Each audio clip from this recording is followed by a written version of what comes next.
consultation.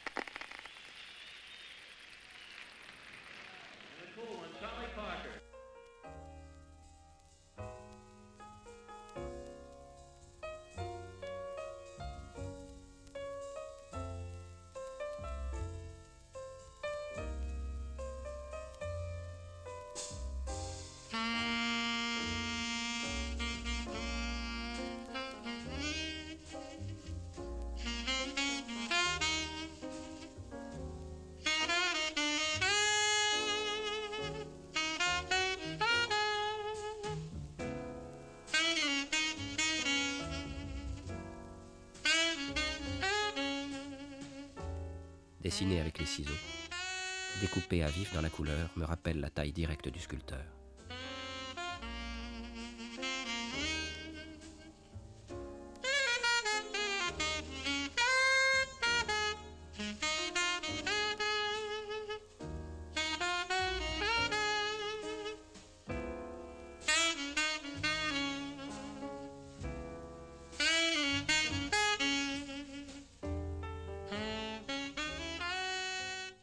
Assis, penché en arrière, un bras levé, un personnage vert joue d'un tambourin jaune. Vêtu d'un manteau noir à fleurs jaunes, visage vert, main blanche, un second personnage assis joue d'un autre instrument jaune, guitare ou luth. Deux pieds, deux seins, un visage noir. Les bras levés disparaissent sous des voiles bleu pâle, une tunique blanche bordée de motifs noirs et blancs. La silhouette évoque une danseuse orientale. Sur le fond, partagé en bandes pourpres, bleu d'outre-mer, vert émeraude, vert clair ou noir, une trentaine de motifs jaunes ou orangés en forme de pétales ou de feuilles. Le tableau de grande taille, 2,92 m de haut sur 3,86 m de large, est signé Henri Matisse et daté de 1952.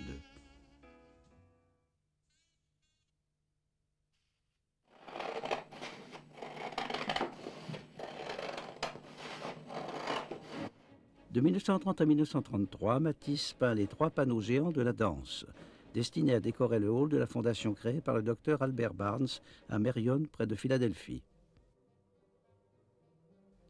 Dans un studio loué à Nice, le peintre découpe des formes dans des papiers calques ou dans des papiers de couleur, étudie diverses combinaisons, en choisit une. Les papiers sont alors retirés et les surfaces peintes. Une version abandonnée.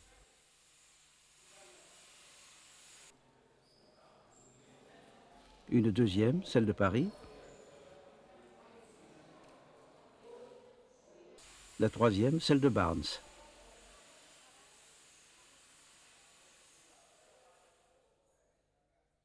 « 1936. Couverture pour un recueil de ses dessins, une maquette faite de bandes de papier de couleur. Pour l'éditeur Thériade, qui lance la revue Verve, Matisse compose une autre couverture. 1937, un rideau de scène pour le ballet de Léonide Massine, Rouge et Noir. Matisse fabrique des maquettes de papier gouaché fixées à l'aide de punaises. Des danseurs aux silhouettes déchiquetées qui annoncent la danseuse de La Tristesse du Roi.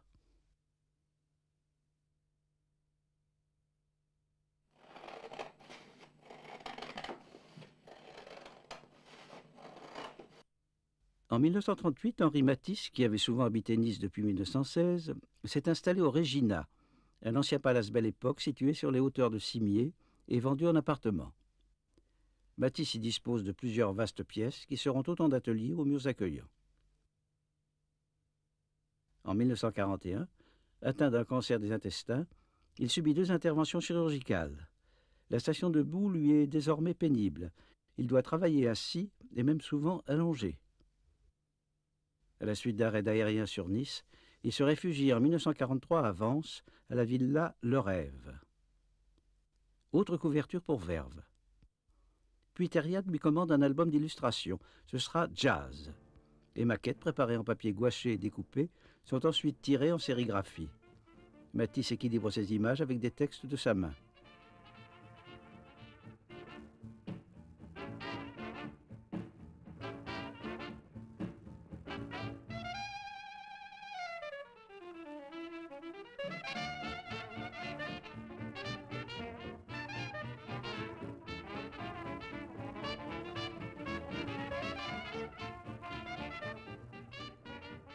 avance, il invente beaucoup d'autres papiers découpés. À Paris, dans son appartement, il compose en 1946, à partir de papier blanc épinglé sur la toile murale beige, Océanie, le ciel, et Océanie, la mer, tiré ensuite en sérigraphie sur toile. Polynésie, le ciel, Polynésie, la mer, papier découpé, sont transformés en tapisserie par la manufacture de Beauvais. Les motifs tissés imitent les chevauchements des papiers découpés. À partir de 1947, et pendant 4 ans, Avance d'abord, puis Origina, Matisse travaille à son plus grand projet, la chapelle des Dominicaines de Vence.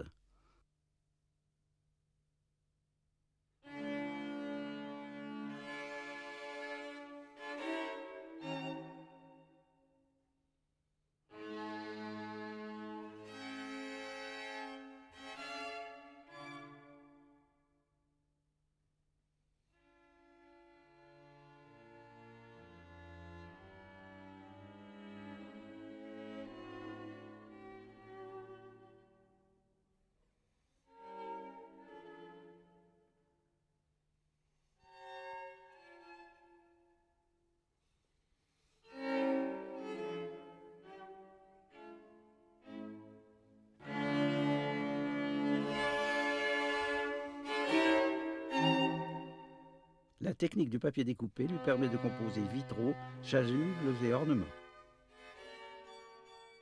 Jusqu'à sa mort en 1954, le papier gouaché sera pour le peintre la base d'un artisanat proliférant: pochoirs, vitraux, tapis, tapisseries, affiches, livres, céramiques.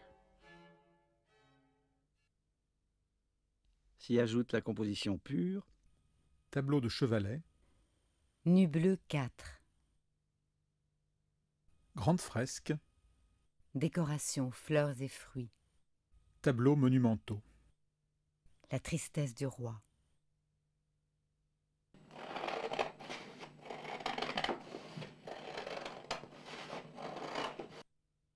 Présenté au Salon de mai de 1952, le tableau y est très admiré. Jean Cassou, directeur du Musée national d'art moderne, le fait acheter par l'État. Remonté et marouflé sur toile, nanti d'un solide châssis, il est, fin 1953, placé dans le hall du Palais de Tokyo à Paris. À partir de 1975, les œuvres du musée sont transférées au nouveau centre Georges Pompidou. La tristesse du roi figure désormais dans une vitrine de bois et de plexiglas à l'entrée du Musée national d'art moderne. C'est le premier tableau que découvrent les visiteurs.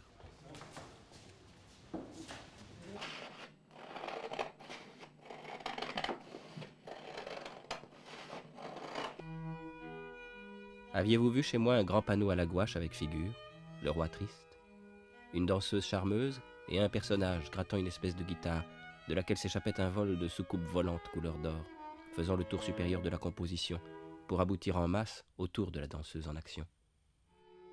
La tristesse du roi renvoie donc à une histoire. Il y a un personnage royal, mais pourquoi est-il triste?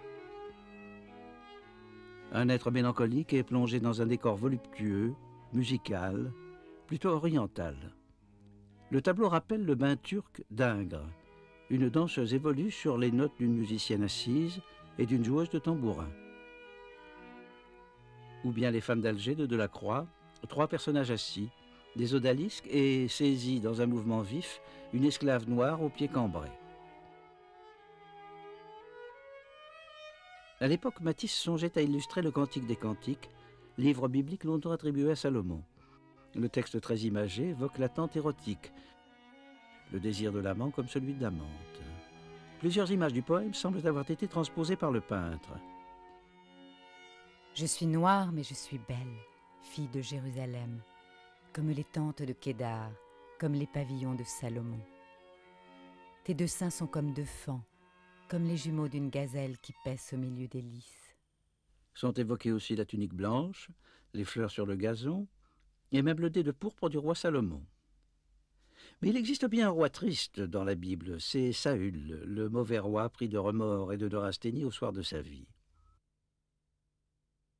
Le jeune David vient le consoler en jouant de la lyre. Rembrandt s'est inspiré de l'épisode et Matisse se souvient de ce tableau. Saül, David, Salomon, peut-être 3 personnages en un seul, jeunes et vieux à la fois. Le roi triste évoque une autre figure encore, celle d'un personnage des fleurs du mal. Depuis son tableau de 1904, Luxe calme et volupté, Matisse s'est toujours senti proche de Baudelaire. En 1947, le peintre illustre le poète. Dans La vie antérieure, il y a un roi ou un prince mélancolique à qui Matisse donne son propre visage. J'ai longtemps habité sous de vastes portiques que les soleils marins teignaient de 1000 feux, et que leurs grands piliers droits et majestueux rendaient pareil le soir aux grottes basaltiques. Les houles, en roulant les images des cieux, mêlaient d'une façon solennelle et mystique les tout-puissants accords de leur riche musique aux couleurs du couchant, reflétées par mes yeux. C'est là que j'ai vécu dans les voluptés calmes, au milieu de l'azur, des vagues, des splendeurs, et des esclaves nus tout imprégnés d'odeurs qui me rafraîchissaient le front avec des palmes, et dont l'unique soin était d'approfondir le secret douloureux qui me faisait languir. Dans son portrait du vieux roi, Matisse a rassemblé les principaux thèmes de sa vie. Depuis le violoniste, la musique est une des composantes essentielles de l'art de vivre du peintre. Ici, elle devient un élément décoratif, avec ses notes de musique concrétisées qui sont aussi pétales de fleurs. Autre grande passion de Matisse, la danse. Ici encore, le peintre se souvient de ses tableaux,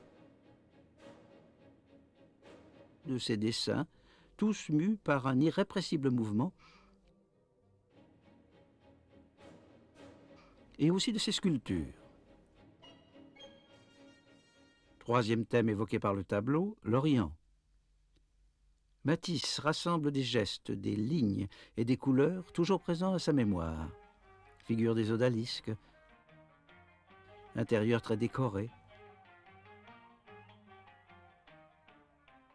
paysage divisé par la couleur pure. Mais le Matisse foisonnant de la fin se laisse difficilement enfermer dans une catégorie quelque peu démodée comme l'orientalisme.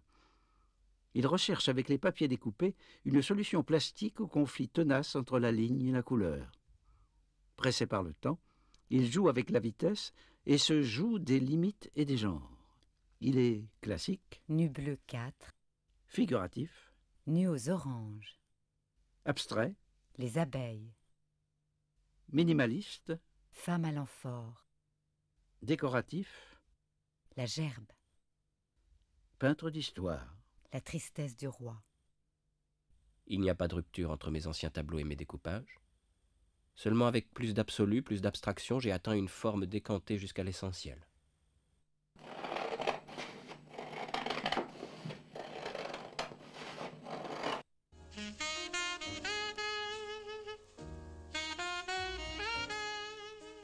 Vous ne pouvez pas vous figurer à quel point, en cette période de papier découpé, la sensation du vol qui se dégage en moi m'aide à mieux ajuster ma main quand elle conduit le trajet de mes ciseaux.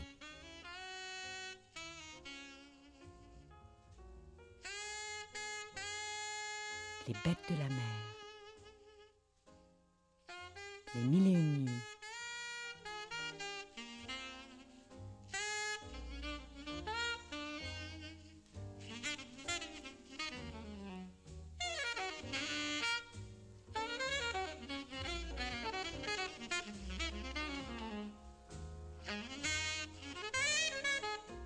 nuit de Noël,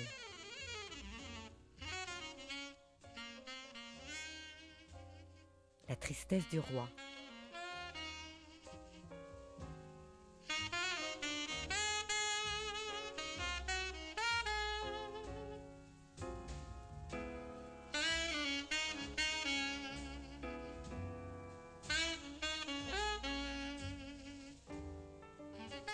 nu bleu 4,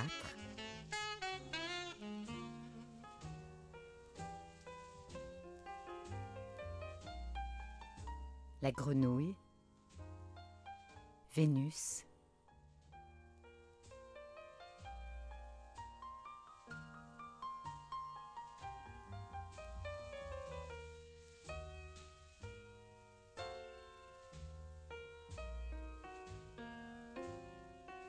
l'escargot,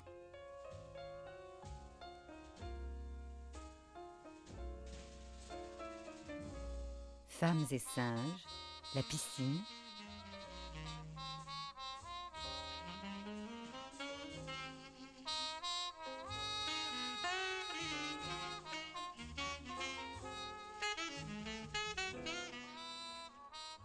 La perruche et la sirène.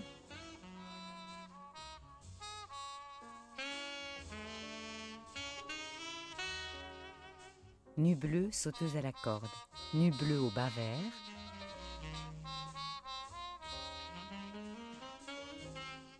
Nu aux oranges.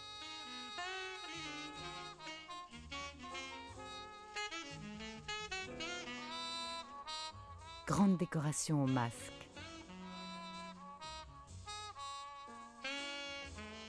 L'escargot. Souvenir de Polynésie.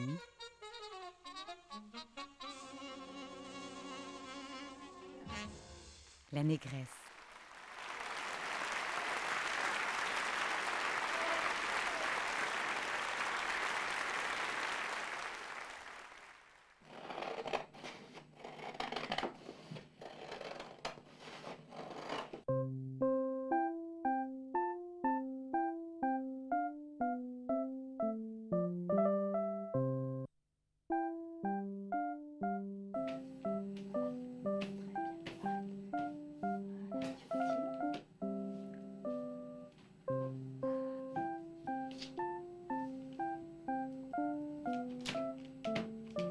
Avec Matisse, le collage passe au second plan. C'est l'assemblage des surfaces de couleurs qui donne son unité plastique au tableau. Dans la gouache, les pigments finement broyés sont mêlés à du blanc de chaux qui les opacifie et dilués à l'eau avec de la gomme arabique qui assure l'adhérence sur le support. Très opaque, très mate, la gouache est aussi d'une grande luminosité. Matisse emploie moins d'une dizaine de pigments purs de la marque Linel. Il fait préparer plusieurs dilutions et enduire à l'avance de grandes feuilles de papier canson blanc ivoire.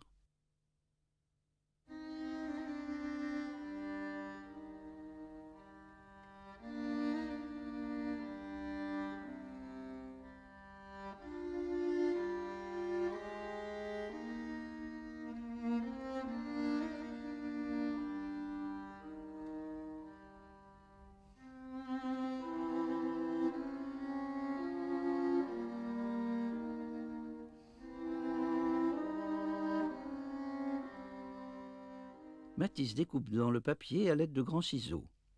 Une assistante épingle ensuite les formes sur le mur tendu de papier kraft blanc.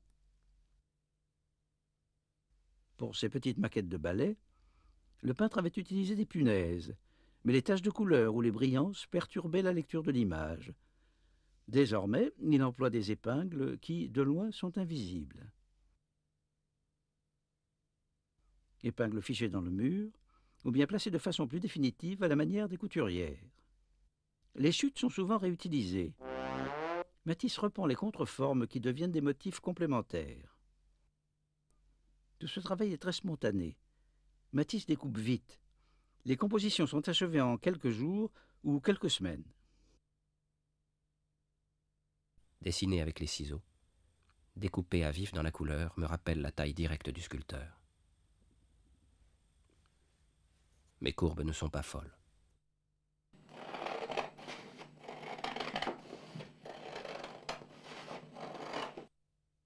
Une photographie de 1952 montre comment le tableau était construit. D'abord, de grands rectangles de papier gouaché ont été posés sur le fond blanc. Le tambourinaire venu plus tard forcera le cadre à s'élargir. Matisse suggère d'abord le contour du roi par des séries de petites bandes de papier, peut-être les chutes des festons noirs de la danseuse. La courbe sera ensuite remplie par le papier noir. La gamme des couleurs est simple. Le peintre utilise 7 pigments, chiffre fréquent chez lui, et qu'il compare aux notes d'une gamme musicale.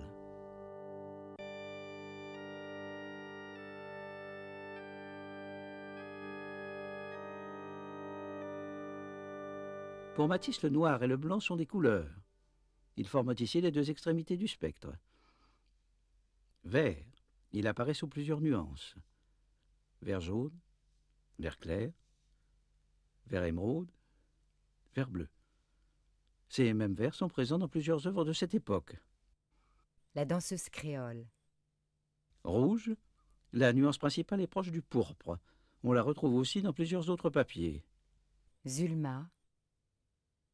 Orangé, il n'apparaît que sous la forme d'un petit triangle. mais il entre en résonance avec toutes les autres couleurs. Mimosa. Bleu, c'est le bleu d'outre-mer des nus bleus, de la vague et des voiles. Les voiles. Le bleu apparaît aussi dans une nuance très délavée autour des bras de la danseuse.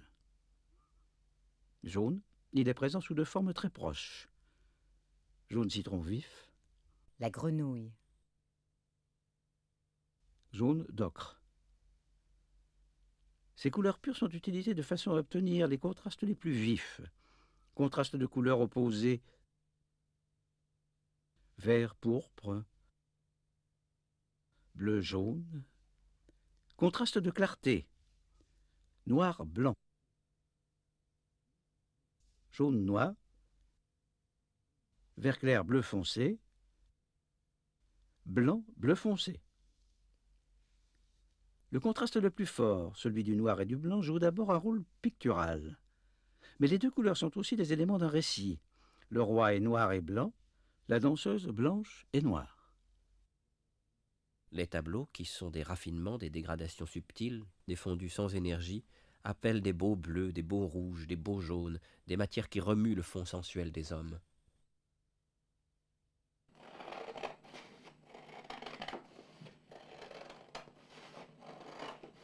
Comme plusieurs autres œuvres de Matisse devenues populaires, La tristesse du roi a souvent été reproduite. Dès 1953, dans un numéro spécial de Verve. Et ensuite, sous forme d'affiches, de cartes postales, de calendriers, de livres. L'image imprimée réduit le tableau à quelques grands aplats de couleurs. Or, la composition originale, beaucoup plus complexe, implique une participation active du spectateur. Elle occupe tout le champ de vision. En s'approchant du tableau, sa structure morcelée, discontinue, apparaît. Les frontières des papiers découpés deviennent visibles et créent un réseau de lignes fines qui s'ajoute à celle de la composition elle-même. Certains aplats sont saturés. D'autres, au contraire, montrent les traces des pinceaux et ces stries créent des rythmes secondaires qui s'opposent même parfois à l'intérieur d'une forme. Bien d'autres éléments sont perceptibles. Ajustage, le tambourin est composé de plusieurs pièces. Repentir, la bouche du tambourinaire était, semble-t-il, ouverte. Elle a été refermée. Coup de ciseau, retouche à la gouache. Traces de crayon ou de fusain, repères de mise en place avant le marouflage.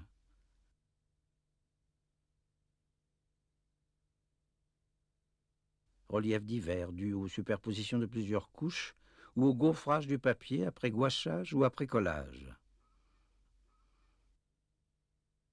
Trou d'épingle.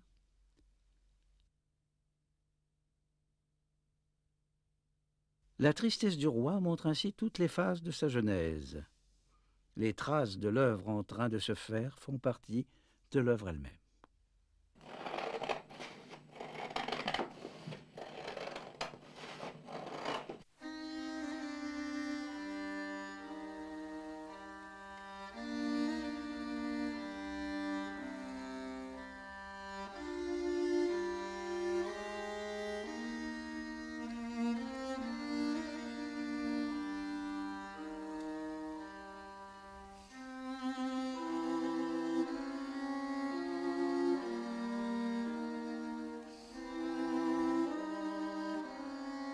Quand on possède un authentique sentiment de la nature, on peut créer des signes qui soient autant d'équivalents entre l'artiste et le spectateur. Toujours très attentif aux formes naturelles, minérales, animales, végétales, Matisse les dessine, les reprend sans cesse, les pousse vers des épures, les transforme en signes selon ses propres mots. Inspiré de la feuille de philodendron ou de certaines algues très échancrées, fucus, laminaires, les découpes lobées sont, comme les formes essentielles du peintre, une sorte de signature. Taillant dans le papier gouaché et désirant y dessiner des figures d'un seul geste souple et comme musical, le peintre doit infléchir la course des ciseaux L'accélérer, la ralentir, rebrousser chemin, éviter parallélisme ou symétrie. Les échancrures successives traduisent cette navigation dans la couleur.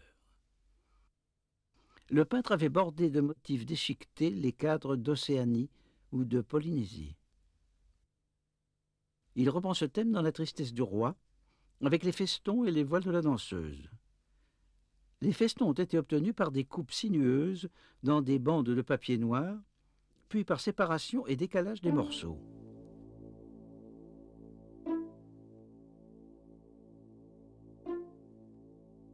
Matisse utilise ce procédé en cette année 1952 pour La Vague, le plus simple de ses papiers découpés. Tous ces éléments, ces signes, se condensent en trois plus grandes formes, celles des personnages. L'image est frontale, peu profonde. La perception de l'espace est rendue difficile par la densité des formes et des couleurs. Les trois personnages se situent cependant dans des plans proches, mais distincts. Une grande plage de pourpre rectangulaire vient buter contre le bleu. Matisse contrarie la force de cette ligne en faisant déborder le pourpre plus haut à droite. Mais il est difficile de résister à la ligne d'horizon qu'impose cette nette séparation entre le monde terrestre, marqué par les verts et le pourpre, et le monde aérien marqué par le bleu et le noir.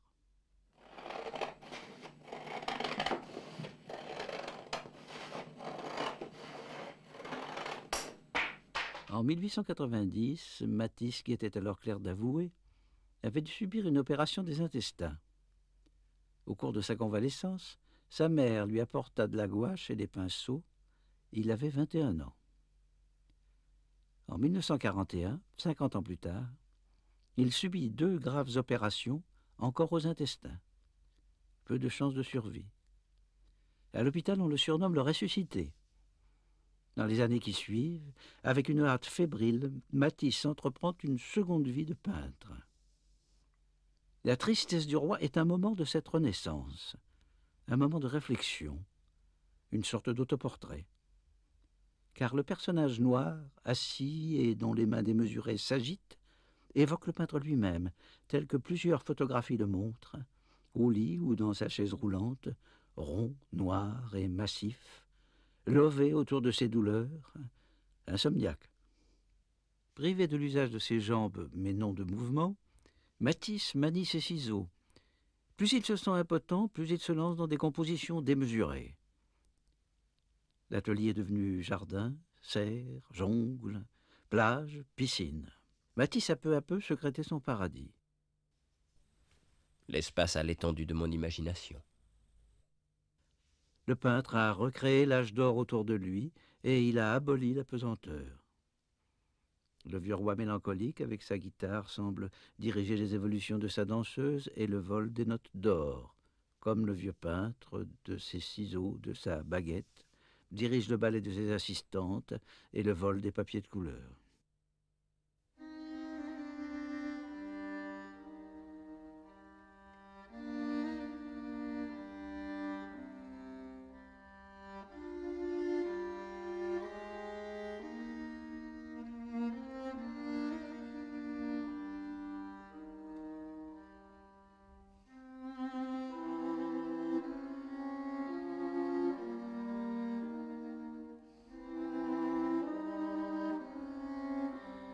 Je ne mets pas Dieu, ni de nez, ni de bouche à mes personnages, mais c'est parce que les visages est anonyme, parce que l'expression porte dans tout le tableau, n'est-ce pas? Les bras, les jambes, tout ça, ce sont des lignes qui agissent comme dans un orchestre, enregistrent des mouvements de timbres différents.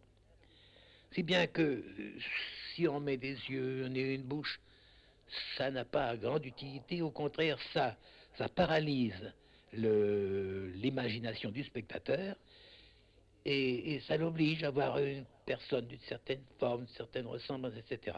Tandis que si vous donnez des lignes, des valeurs, des forces, eh bien son esprit part à travers ça et alors l'imagination est délivrée de toute limite.